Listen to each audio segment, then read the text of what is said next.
kembali. Shalom. Ada sukacita, amin. Yang di rumah ada sukacita, amin.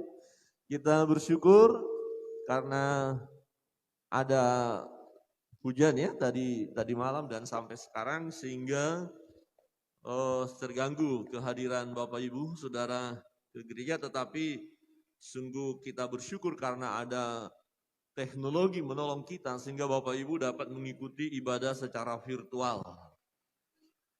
Bapak Ibu Saudara yang terkasih dalam Tuhan, puji-pujian kita tadi mengingatkan kita tentang kerajaan Allah, tentang Tuhan yang berkuasa, ya, tentang kerajaan Allah.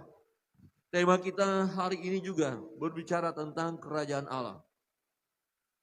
Ya, sesungguhnya kerajaan Allah ada di antara kamu.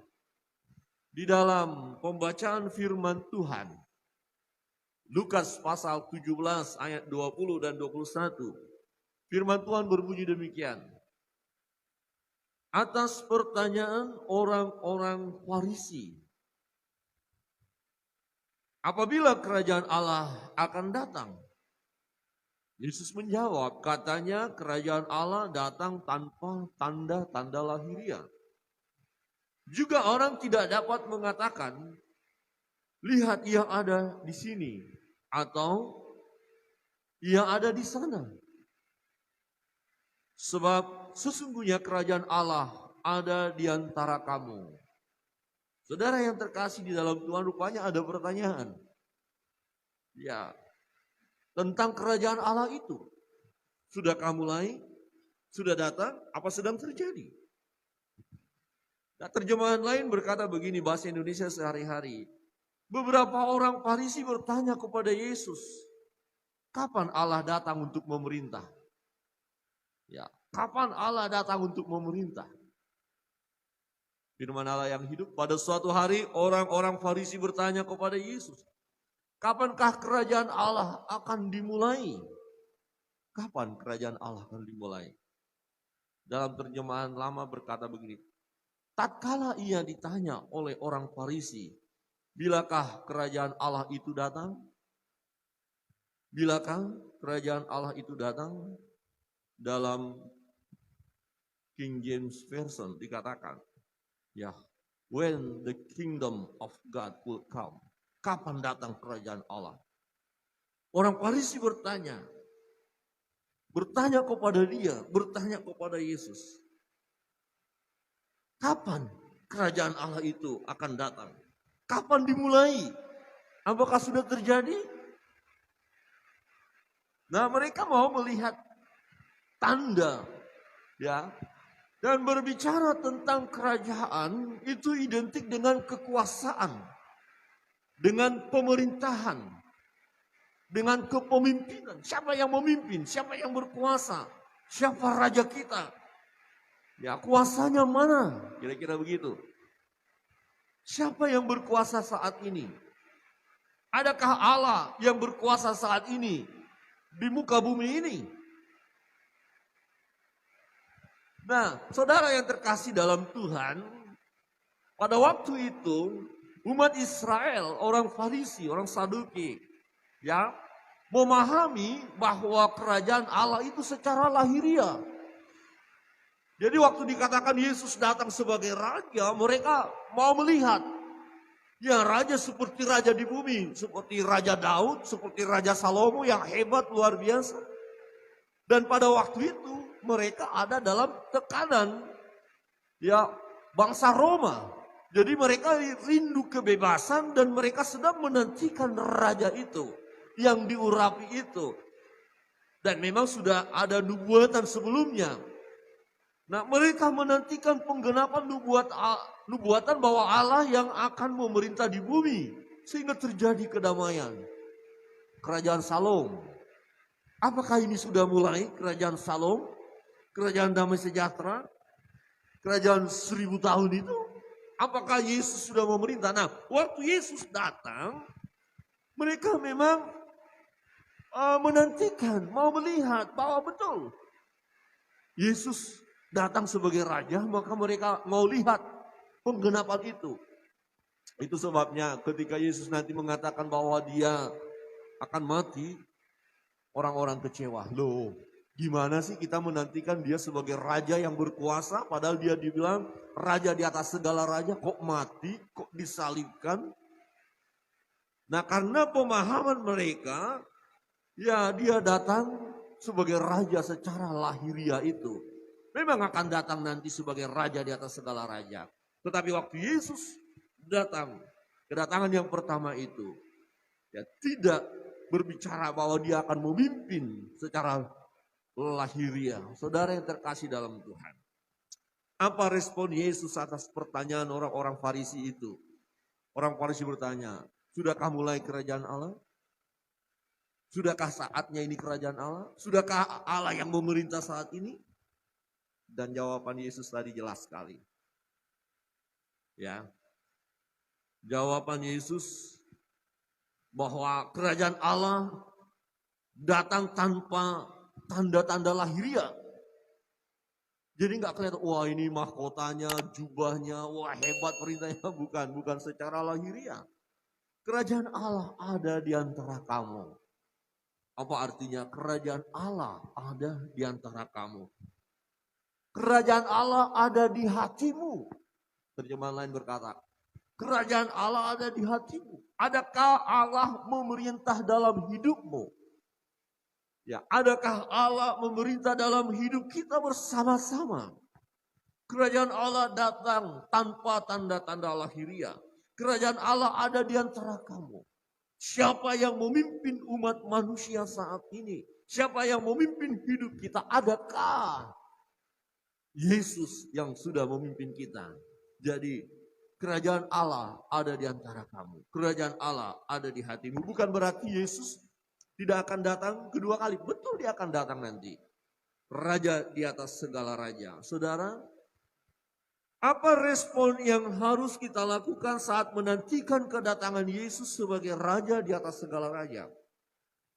Pada saat Yesus datang, ya, Yesus memberitakan kabar baik, kabar sukacita, kelepasan manusia dari ikatan dosa, daripada maut. Sejak Yesus datang, Yesus berkata kerajaan Allah sudah dekat. Yang mau berkata bahwa Tuhan memerintah atasmu. Dan ketika engkau percaya kepada Yesus, ya maka Yesus menjadi raja dalam hidup kita. Yesus menjadi raja yang menjadi pemimpin kita, yang mengontrol hidup kita, yang mengarahkan perjalanan hidup kita. Kita mau tunduk kepadanya. Tetapi bukan berarti Yesus mau berkata bahwa dia tidak akan datang secara lahiriah nanti di bumi. Bukan, dia memang akan datang kedua kali. Yesus Kristus akan datang kedua kali sebagai raja di atas segala raja. Dan saat ini kita sedang dalam penantian itu. Banyak orang sedang menantikan. Itu adalah janji Tuhan, nubuatan. Dia memang akan datang. Sehingga ada bergejolak masa-masa kini yang berkata, oh Yesus sudah datang. Oh dia ada di sana. Oh dia penampakan di sana, penampakan di sini, mulai heboh. Tanggal sekian akan datang, bulan sekian.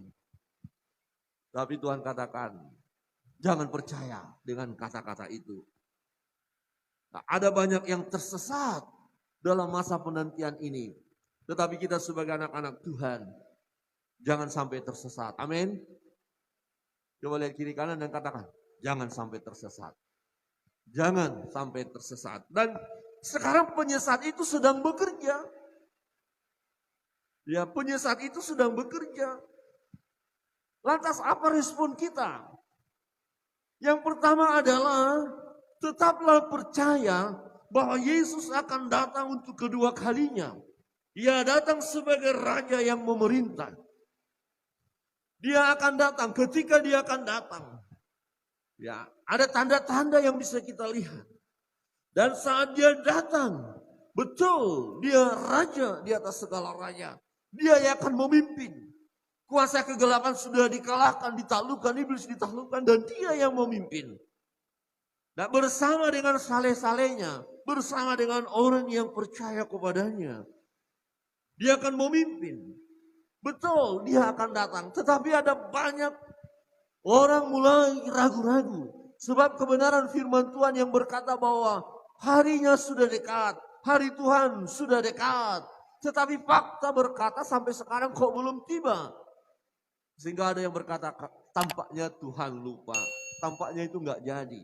Maka Petrus mengingatkan jangan sesat. Tuhan tidak pernah lalai menepati janjinya. Hanya kenapa belum tiba waktunya? Jelas dikatakan dia tidak menghendaki kematian orang fasik. Jadi ada waktu yang Allah sediakan supaya terjadi pertobatan. Ini yang terjadi. Tetapi apakah semua akan bertobat? Tidak. Tetapi waktu yang telah ditetapkan oleh Allah, betul dia akan datang. Saudara percayalah. Jangan bimbang. Dia akan datang kedua kali. Saudara perhatikan di ayat 22.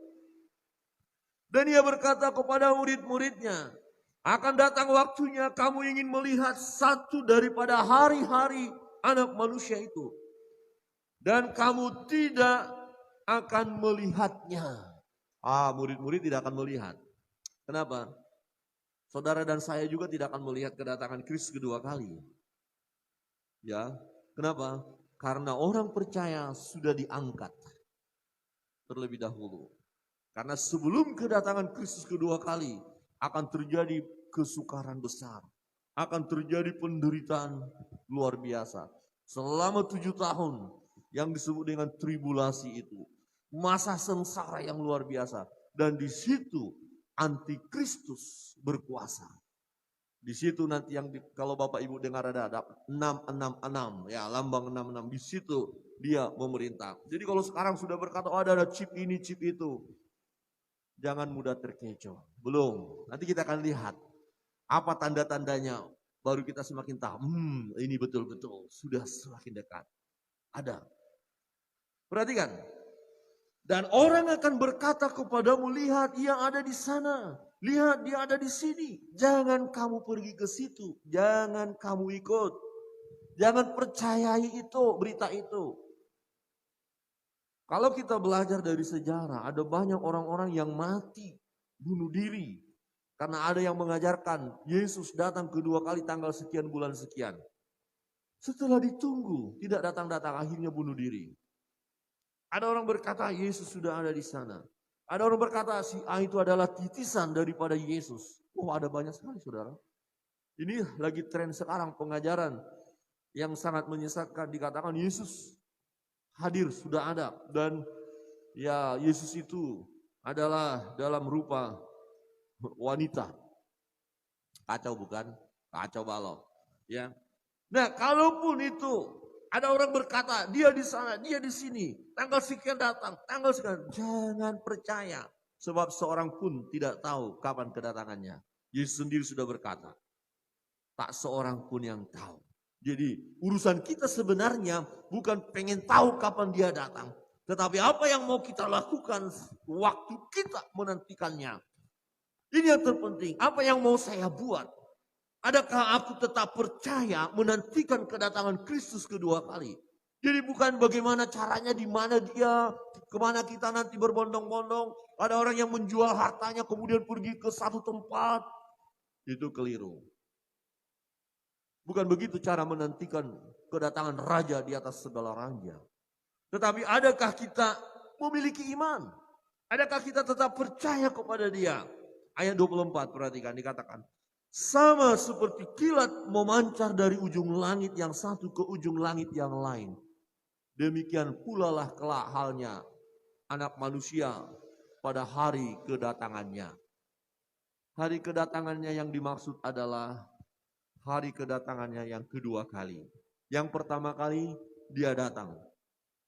Ya, sebagai bayi, sebagai anak yang tak berdaya, kemudian dia bertumbuh untuk kemudian mati, disalibkan untuk pengampunan dosa manusia. Nah, itu sudah dilakukannya.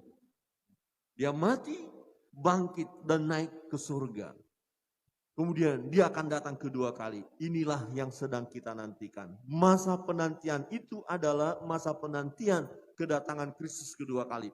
Bukan masa penantian kedatangan Kristus pertama. Tidak. Dia sudah datang. Dia sudah menyelesaikan tugasnya. Dia sudah memberikan keselamatan itu. Dia nanti datang untuk memimpin sebagai raja di atas segala raja. Yang akhirnya tergenapi firman Tuhan yang berkata, semua lidah mengaku Yesus Kristus Tuhan, semua lutut akan berteluk menyembah Yesus. Kapan itu? Ketika dia datang, raja di atas segala raja, sebagai raja di atas segala raja, dan itu masuk nanti ke dalam kerajaan Shalom, kerajaan 1000 tahun di bumi. Tidak ada orang yang berbuat jahat lagi di situ. Karena yang masuk masa kerajaan 1000 tahun, mereka yang percaya Yesus, mereka yang hidup benar, mereka yang hidupnya kudus. Saudara yang terkasih dalam Tuhan, kedatangannya dikatakan tiba-tiba.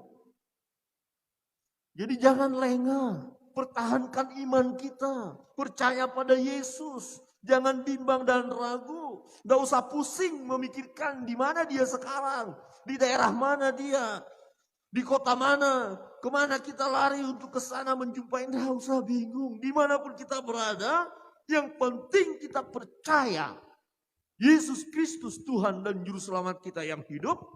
Kita percaya betul dia akan datang. Sebab kalau kita tidak percaya dia akan datang, sia-sialah iman percaya kita. Untuk apa kita melakukan segala sesuatu kalau tidak ada kebangkitan dan tidak ada lagi kehidupan yang abadi itu? Untuk apa? Tetap percaya, saudara yang terkasih dalam Tuhan. Dan iman percaya kita ini diuji masa kini. Adakah tetap percaya? Diuji. Begini Bapak Ibu, mungkin Bapak Ibu pernah mengalami ragu-ragu kepada janji seseorang karena terlalu lama ditepati janji itu. Kita berkata, mana ini benar nggak datang? Halo, kita janjian ya, tunggu saya di sana 1 jam lagi, misalnya. Ya kadang-kadang kita nunggu, sebenarnya sih lama banget kita rasakan, padahal belum ada 1 jam. Baru 45 menit kita udah gak sabar. Oke, kasih 5 menit lagi, 50 menit. Masih ada 10 menit sebenarnya. Tapi kita mulai gelisah. Nah orang yang menunggu itu biasanya gelisah, betul? Mulai gak tahan, mulai gak sabar. Oh, ini mana ini, kapan ini, gak ada. Akhirnya kita lihat, udah kayaknya udah jam ini. Padahal masih kurang 1 menit lagi pun bisa gagal. 1 menit, udahlah gak sabar ya, pergi. Pergi. Dan akhirnya apa? Gak dapat apa-apa. Saudara, hati-hati kita dalam menantikan ini. Ada banyak, kalau saudara nanti melihat, ya gerakan-gerakan gereja yang menyesatkan. Ada ya gereja-gereja yang menyesatkan, pengajar-pengajar yang menyesatkan. Dan banyak orang mulai gugur imannya. Tidak percaya lagi kepada Yesus. Percaya, kita harus percaya kepada Tuhan Yesus bahwa dia akan datang kedua kalinya sebagai Raja yang akan memimpin. Itu betul akan datang. Ya. Tetapi waktu Yesus berbicara dengan murid-murid, Yesus tidak mau hanya berkata bahwa dia akan datang kedua kali, kalian tidak tahu. Tapi ada sesuatu yang dia beritahu yang bisa menggemparkan hati mereka. Yesus memberitahukan kepada mereka bahwa ia sendiri akan mengalami penderitaan, kematian. Jadi tidak perlu terlalu fokus akan datang kepada kedua kali, kapan dan di mana. Tetapi sesuatu yang penting Yesus sampaikan kepada mereka, bahwa mereka akan melihat anak manusia mengalami kesengsaraan, mengalami penderitaan. Di ayat 25 berkata, tetapi ia harus menanggung banyak penderitaan dahulu dan ditolak oleh angkatan ini. Nah ini perjalanan Yesus bersama murid-murid ketika orang Farisi bertanya, kapan kerajaan Allah itu mulai? Adakah sudah ada saat ini?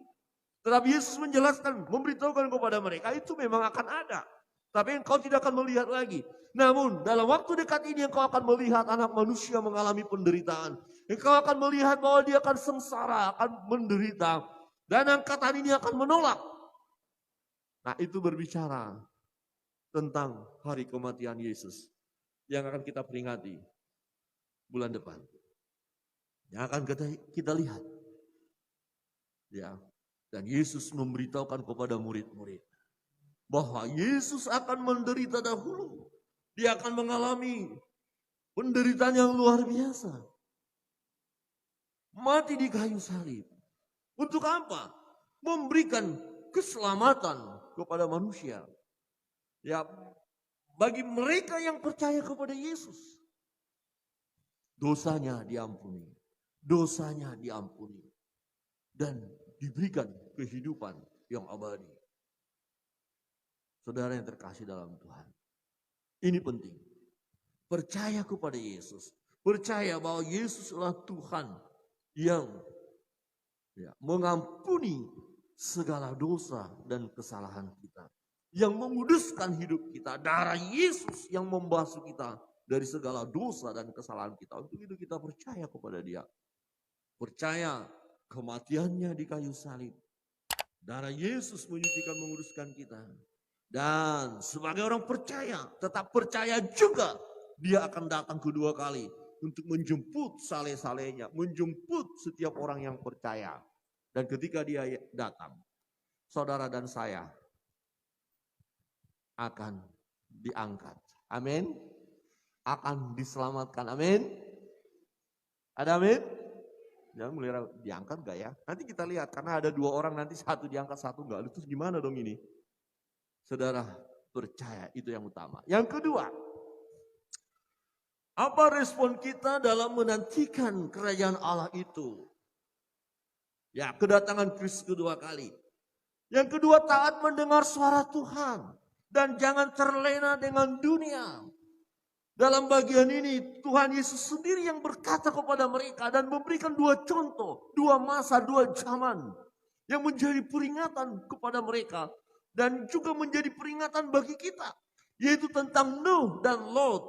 Nuh dan Lot taat mendengar suara Tuhan dan ia tidak mengikuti pola hidup dunia pada masa itu. Bagaimana keadaan dunia saat itu? Dunia menguasainya. Jadi nanti Bapak Ibu Saudara yang terkasih dalam Tuhan. Salah satu tanda kedatangan Yesus Kristus. Lihat, dunia nanti akan damai. Tapi damai secara dunia. Dan orang asing dengan dunia. Orang tidak mau tahu tentang Tuhan. Orang tidak mau dengar suara Tuhan. Tidak perlu lagi menyembah Allah. Penuh dengan dosa. Enggak ada masalah. Dan itu sudah mulai terjadi, saudara. LGBT sudah dihalalkan, silakan. Ada pemerintah berkata boleh. Nah, perhatikan, mengingatkan tentang peristiwa Sodom. Ayatnya jelas di ayat 26. Dan sama seperti terjadi pada zaman Nuh.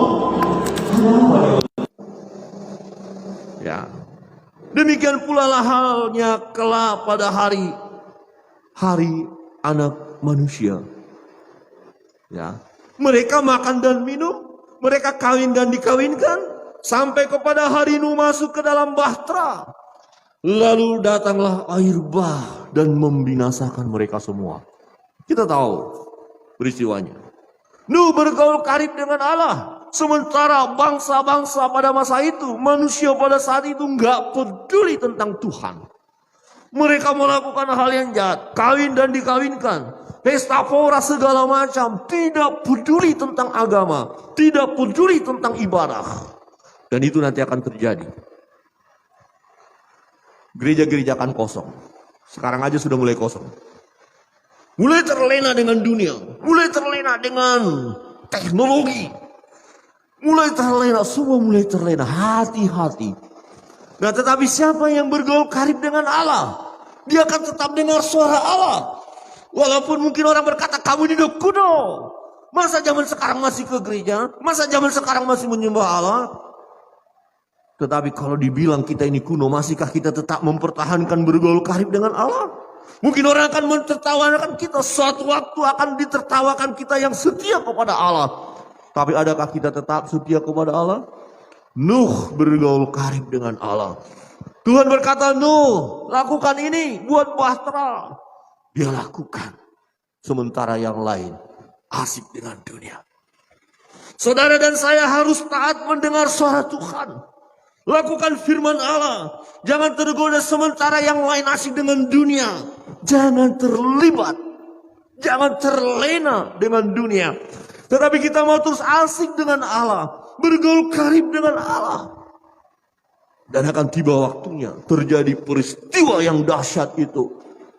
Sama seperti ketika Nuh masuk bahtera. Air bah. Ketika kita tetap taat kepada firman, sementara orang-orang banyak tidak mau tahu tentang Tuhan. Kita yang taat, diselamatkan, diangkat. Tetapi bagaimana mereka yang gak percaya mengalami penderitaan yang dahsyat, luar biasa. Siksaan yang dahsyat. Saudara, perhatikan bagaimana dengan pada zaman Lot. Demikian juga seperti yang terjadi di zaman Lot.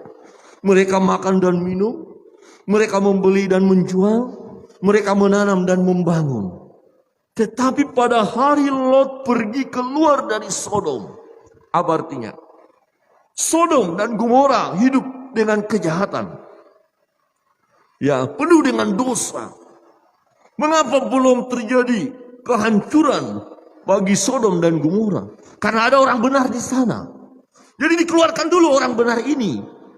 Menyingkir dulu orang benar ini. Diselamatkan dulu orang benar ini. Karena Tuhan tidak akan menghukum orang benar bersama dengan orang-orang yang tidak benar. Jadi keluarkan dulu. Nanti kita lihat kebenaran ini bahwa kita orang percaya diangkat dulu. Baru terjadi penderitaan yang luar biasa itu. Siksaan yang luar biasa itu.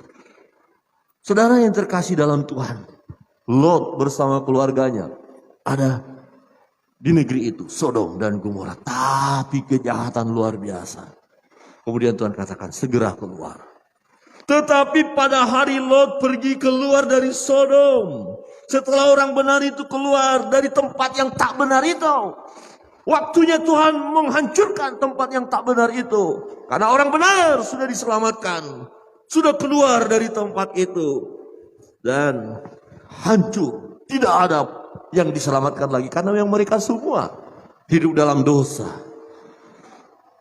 Tetapi pada hari Lot pergi keluar dari Sodom, turunlah hujan api dan hujan belerang dari langit dan membinasakan mereka semua. Wow. Orang yang terlena dengan dunia, tidak mau taat pada firman, tiba-tiba sengsara besar menimpa hidupnya dan tidak ada waktu pertobatan lagi. Tuhan sudah kasih kesempatan bertobat. Kenapa tidak bertobat? Maka selesai. Jangan kita selesai tanpa pertobatan. Harus segera bertobat. Jangan sampai selesai tanpa pertobatan. Amin. Coba lihat kiri kanan dan katakan, jangan sampai selesai sebelum bertobat. Jadi bertobatlah. Coba Pak Yus dengan Pak Sepri bisa saling berkata, bertobatlah. Kompak juga ya, makasih Pak. Ya, jangan terlalu tegang ya. Saudara, bertobat ini penting. Sungguh penting, tapi orang-orang nanti nggak mau. Mungkin ada orang yang baru tadinya hidup jahat bertobat dan kamu ini kayak pendeta aja. Sok suci loh, macam-macam lah. Tapi jangan terpengaruh dengan godaan itu. Lakukan kebenaran, taatlah. Sebab orang benar ini akan diselamatkan. Mereka yang asik dengan dunia makan, minum, pesta, pora, segala macam, kaya, raya, dan segala macam. Oleh karena cara dunia, pada akhirnya mereka akan selesai. Dan tidak ada kesempatan untuk bertobat. Saudara, kita harus waspada. Jangan sampai kenikmatan dunia ini membuat kita lupa kepada Tuhan. Jangan sampai kita asik dengan kenyamanan dunia. Jangan sampai kita asik dengan kenyamanan dosa. Jangan sampai kita dikuasai oleh rasa damai secara dunia. Kita bilang saya damai. Karena apa? Oh, harta saya banyak. Saya sehat. Saya masih kuat. Padahal tidak menyembah Tuhan. Untuk apa? Ya, jangan sampai kita dikuasai oleh rasa damai secara dunia. Tetapi rasa damai dari Allah itu yang harus kita nikmati. Amin. Selagi kita di dunia, Tuhan kasih kok rasa damai itu. Karena di mana kita berada bersama dengan Tuhan, di situ ada damai sejahtera. Di situ ada kenyamanan. Bukan berarti nggak ada masalah loh ya. Bukan berarti nggak ada problem. Ada masalah itu ada, pergumulan itu ada, tapi kita bisa dengan damai, dengan tenang menghadapi. Karena Tuhan menolong kita. Tuhan menyertai kita.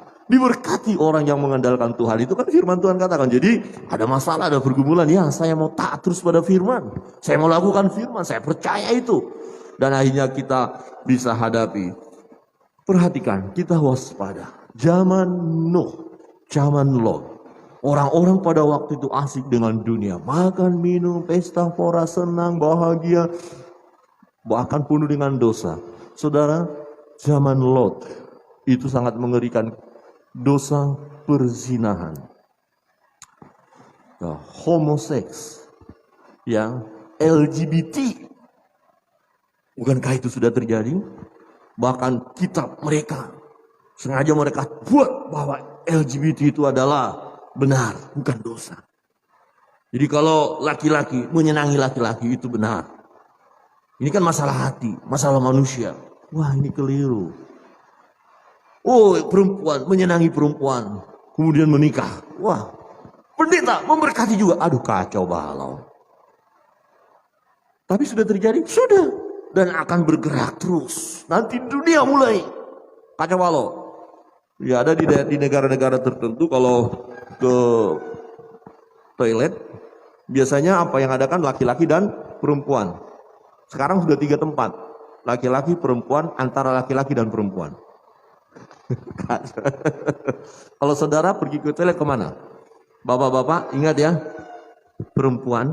Oh bukan, bapak-bapak laki-laki. Oh bukan, antara laki-laki dan jangan. Bapak-bapak jelas laki-laki. Ibu-ibu wanita jelas ya wanita. Terus tempat lain nggak ada. Amin, amin. antara wanita dan pria ada. Tapi tempat-tempat itu sudah ada. Saudara, perhatikan ini sesuatu yang mengerikan. Tapi kita mau tetap sesuai dengan firman. Tuhan menciptakan laki-laki dan perempuan jelas. Jangan mau tergoda dengan cara-cara dunia. Iblis bekerja, saya renungkan tadi pagi bincang-bincang dengan Ibu Pendeta, melihat ayat ini, bahwa iblis mau menghancurkan dunia dengan cara apa? Seks. Diporak-porandakan. Karena memang Tuhan jelas menciptakan laki-laki dan perempuan, tapi ini dikacaukan, diporak-porandakan. Orang akan jatuh dalam dosa perzinahan. Hamba-hamba Tuhan jatuh dalam dosa. Jemaat jatuh dalam dosa. Kemarin ada satu video dikirim oleh ketua sinode. Nama-nama hamba-hamba Tuhan yang hidup dalam perzinahan tapi tetap melayani. Wah, ngeri. Ngeri. Tetapi fakta itu roh antikristus itu bekerja, menguasai mulai. Dan untuk itu kita waspada, berjaga-jaga. Kita mau taat pada firman. Jangan ada di antara kita yang merasa diri hebat, kuat imannya. Jangan. Tetapi kita mau terus, aku mau firman Tuhan. Aku mau kebenaran. Jadi itu sebabnya program kita, jemaat. Tiap hari harus baca firman Tuhan. 1 pasal kah, 2 pasal kah, tiap hari 3 pasal. Selagi ada kesempatan, baca. Ya, kami 4 pasal. Tiap pasal. Tiap hari 4 pasal. Di dalam doa pagi 1 pasal. Terus bergilir. Bapak Ibu ambil komitmen untuk membaca, merenungkan firman Tuhan, taat kepada firman Tuhan. Yang ketiga, apa yang kita lakukan? Tetap mengarahkan pandangan kepada Allah dengan keyakinan akan memperoleh yang terbaik. Akan ada pahala. Akan ada pahala yang akan kita dapatkan. Jadi nantikan kedatangan Kristus yang kedua kali itu. Dia raja segala raja. Arahkan pandangan kepada Tuhan, jangan kepada dunia, jangan kepada yang lain. Jangan seperti istri Lot. Ya. Dan jangan juga kita tidak mau bayar harga. Jadi yang mau kita lakukan harus siap bayar harga, siap kehilangan nyawa demi mempertahankan iman kita. Perhatikan, di ayat 31 dikatakan, barang siapa pada hari itu sedang di peranginan di atas rumah dan barang-barangnya ada di dalam rumah, janganlah ia turun untuk mengambilnya. Dan demikian juga orang yang sedang di ladang, jangan kembali ke rumah ya, jangan kembali. Jangan pikirkan apa yang di rumah, jangan pikirkan apa yang di belakang. Ingatlah akan istri Lot, artinya jelas sekali. Yang dimaksud adalah fokuslah kepada Tuhan. Fokus kepada kebenaran. Apa yang terjadi pada istri Lot? Ya, Lot bersama dengan istrinya, kedua anaknya diselamatkan oleh Tuhan dari Sodom dan Gomora itu. Mereka berjalan, tapi Tuhan katakan jangan menoleh ke belakang. Terus arahkan ke depan pandangan itu. Berlarilah, sebab Sodom akan ditunggang balikan, dihabiskan, diselesaikan. Cepat lari, dan mereka memang bersama-sama lari. Satu keluarga ini hendak diselamatkan oleh Allah. Tetapi dalam perjalanan itu, fakta menunjukkan istri Lot menoleh ke belakang. Ada apa di belakang? Hati-hati, kita seringkali mulai tergoda. Ada apa di rumah? Oh, kita mungkin lagi dengar khotbah, tiba-tiba ingat di rumah tadi pintu udah dikunci belum? Ya, sudah dikunci aja hilang. Ya, Pak Ino ya. Ya, Tuhan izinkan ya. Ada yang maling. Sesuatu bisa terjadi. Udah lupakan di belakang. Arahkan. Tetapi waktu berlari, Lot istrinya dan kedua anaknya, istri Lot menoleh ke belakang. Aduh rumahku, aduh hartaku, aduh baju kesayanganku. Ini kan kita lari cuma begini doang. Di mana? Perhiasanku di mana tadi? Habislah itu. Dompetku di mana? Tas yang bagus itu di mana? Kendaraanku itu gimana? Di mana? Banyak kali dunia bisa menghalangi kita untuk fokus kepada Allah. Karena kita mulai lihat apa yang di belakang. Waktu berlari, Lot sudah fokus.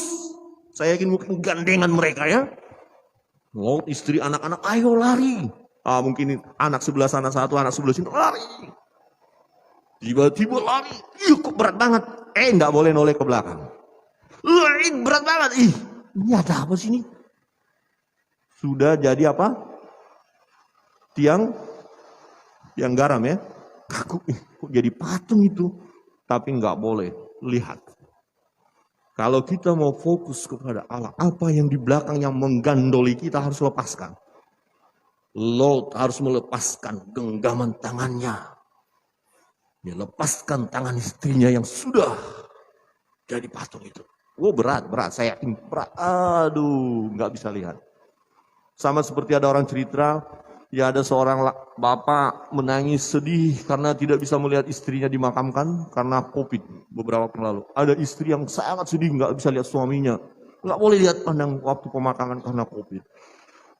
Ada bapak tidak bisa lihat anak, ada anak tidak bisa. Itu sedih sekali loh. Ini mengerikan. Jauh, bahaya ini. Tapi nggak boleh lihat. Jadi kalau istri mau membuat kita meninggalkan jalan Tuhan, jangan dengarkan istri itu. Kalau suami mau membuat kita meninggalkan jalan Tuhan, jangan dengar suami itu. Kita mau fokus kepada Tuhan. Amin. Amin.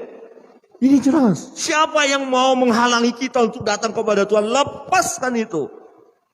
Akhirnya Lot dan anaknya harus melepaskan. Ya, Lot harus lepaskan istrinya. Kedua anaknya harus lepaskan mamanya. Harus terus. Karena apa? Api sudah merajalela di sana. Belerang sudah pada jatuh.